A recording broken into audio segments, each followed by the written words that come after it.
Well, I have just arrived in Athens. It's my first time ever in Greece, and after a long and hot, but actually fairly comfortable flight, and carrying some heavy bags through the streets, I've got here into my room, and it's midnight, so I'm going to go to bed in a minute, but I do have to show you what's out of this window here.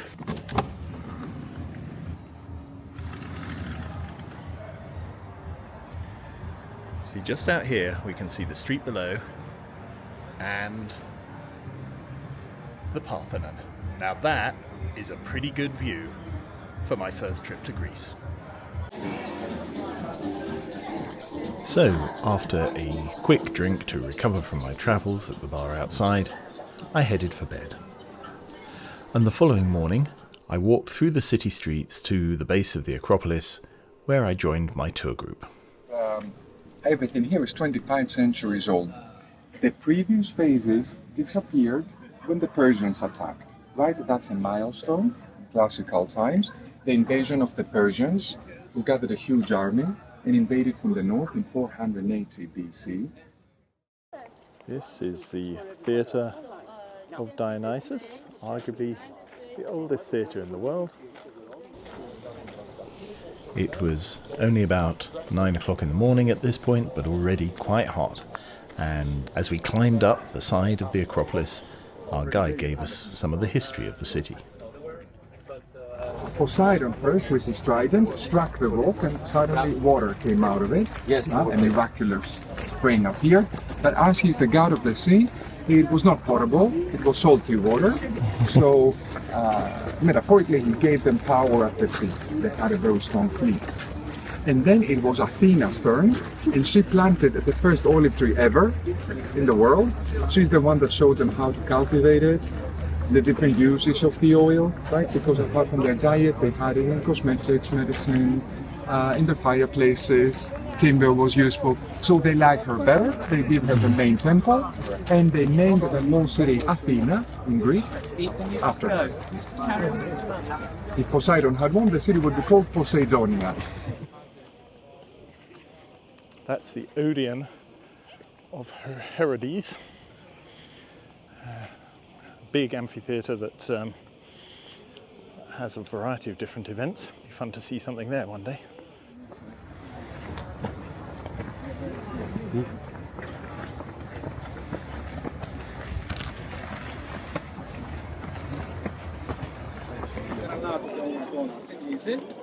This is the main entrance gate that people would come in their thousands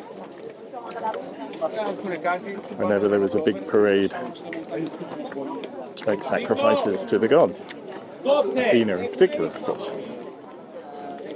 And our guide cunningly said, when we're in a big crowd like this, helps us imagine what it was like. You just take your time, no rush. Walk carefully here. And only Over there is Piraeus, and we can see the ships going in and out. Let's take a look down there in the park to see the temple that's in the Agora. And we climbed up through the Propylaea, the massive pillared gateway that leads onto the top of the Acropolis and to the Parthenon.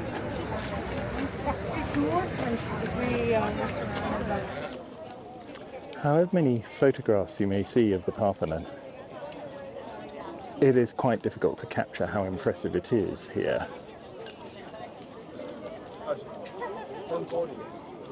Partly because of its antiquity, its beautiful design, but also because of its amazing location. Behind it is the sea, can't see that from here, but in the port of Piraeus, there are mountains around here, various mountains which ring the city. Over in the far distance, behind this closest rise here, which is actually the highest point in Athens, behind that, the mountain in the distance, is where the marble and the limestone are mined that was used to build this.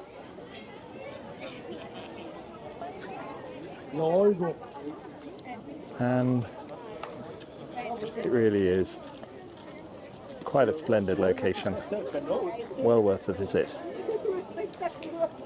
Even better if it's a few degrees colder than it is today, because it is sweltering up here.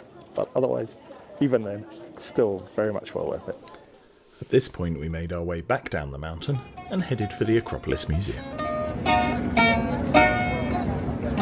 you recognize this instrument? The bouzouki. Opa! The bouzouki, that's the most musical instrument with the short song. Three down strings. He's a very good player. Great. Here we are from the pedestrian.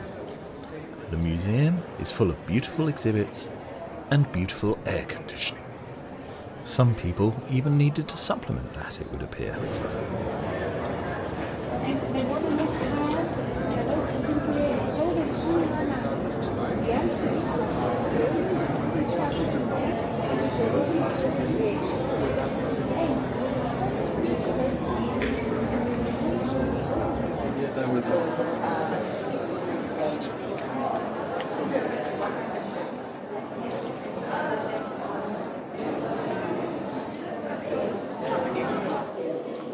So here we are in the Acropolis Museum. This is a wonderful building, but this is the top floor, which is perhaps the highlight here. Firstly, it has this amazing view of the Acropolis with the Parthenon on top of it.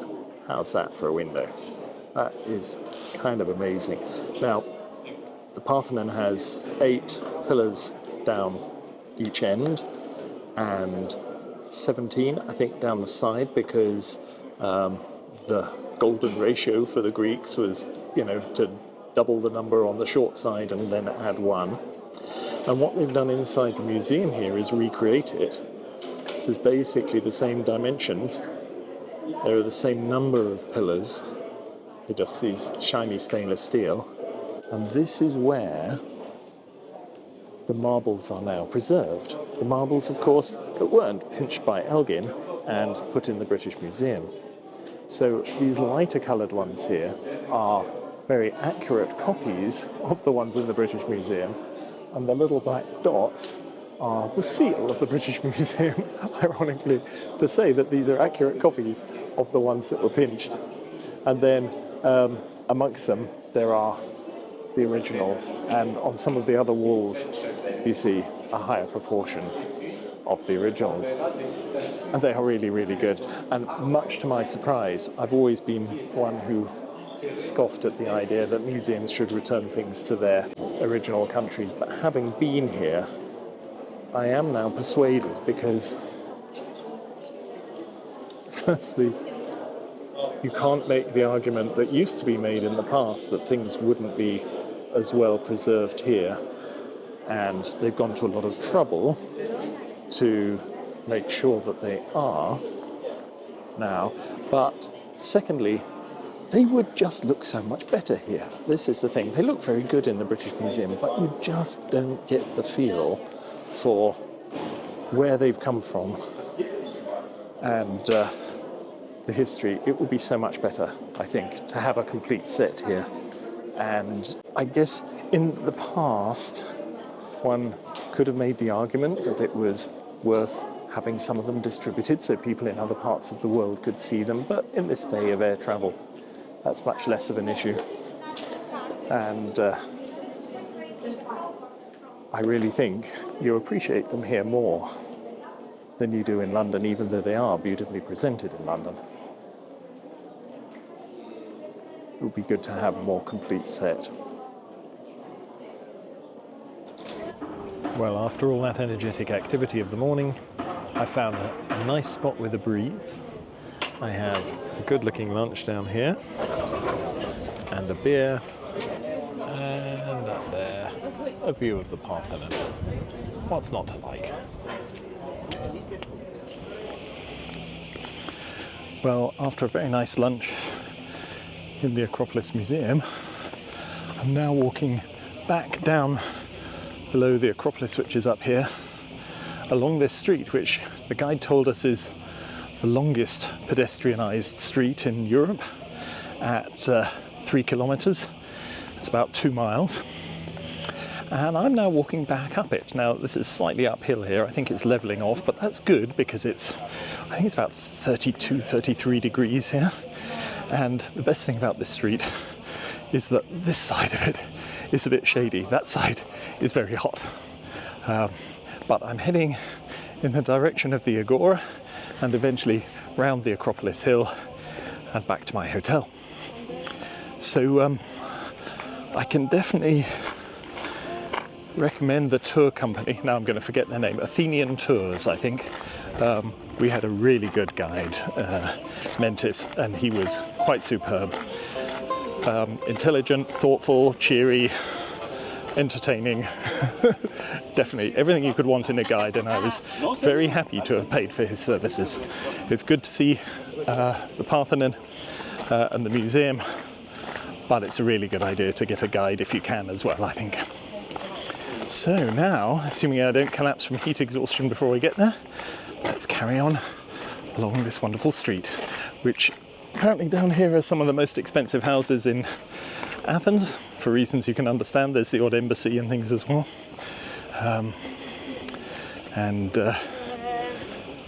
They do have, it has to be said, some very good views up there.